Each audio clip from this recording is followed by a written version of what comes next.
যারা বাসায় বসে এরকম একটা কেক বানাতে চান, মেক করতে চান, perfect spongy vanilla pound cake, full রেসিপিটা দেখে নিন।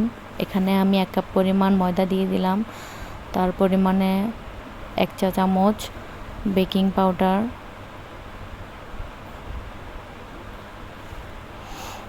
দিয়ে দিলাম। তারপরে এখানে 2 টেবিল চামচ কর্নফ্লাওয়ার মিশিয়ে নিলাম। এখন আমি শুকনো উপকরণগুলো ভালোভাবে চেলে মিক্স করে নেব।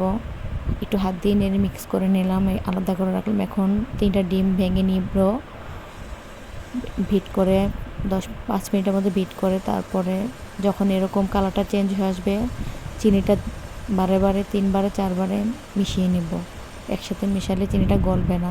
দেখুন কীভাবে কীরকম হয়েছে ব্যাটারটা চিনি মিক্স করার পর। এক্সট্রা ডিমের কুসুমটা এখন দিয়ে আর একটু বিট করে নেব। তারপর এটার সাথে আমি তেল অ্যাড করে নেব, 1/2 কাপ পরিমাণ তেল অ্যাড করে নিলাম।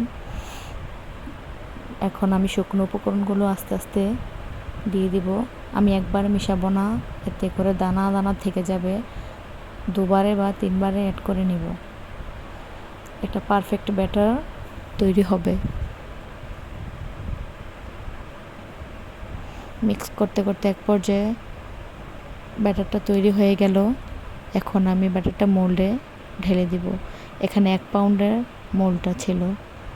মোল্ডে ঢেলে আমি মোল্ডটা ঢেলে কিছু বাদাম কুচি অ্যাড করে দেব। এতে করে কেকের লুকটা অনেকটাই সুন্দর লাগবে, যা দেখতেও লোভনীয়, খেতেও বেশ মজা। কিছু বাদাম কুচি ছিটিয়ে দিচ্ছি, দেখে নিন। এটা আপনারা চাইলে স্কিপ করতে পারেন, এটা অপশনাল। আমার কাছে ভালো লাগে তাই আমি দিলাম। ঘরে থাকলে দিতে পারেন, না থাকলে না দিলেও চলবে। আমি 30 মিনিট বেক করার পর কেকটা পারফেক্ট একটা সুন্দর কেক হয়েছে। দেখতেও খুব সুন্দর লাগছে, খেতেও অনেক মজা। আমি কেটে দেখাবো আপনাদেরকে এখন কতটা নরম আর কতটা স্পঞ্জ হয়েছে। আপনারা এখন দেখলেই বুঝতে পারবেন কতটা স্পঞ্জি এবং কতটা নরম কেকটা।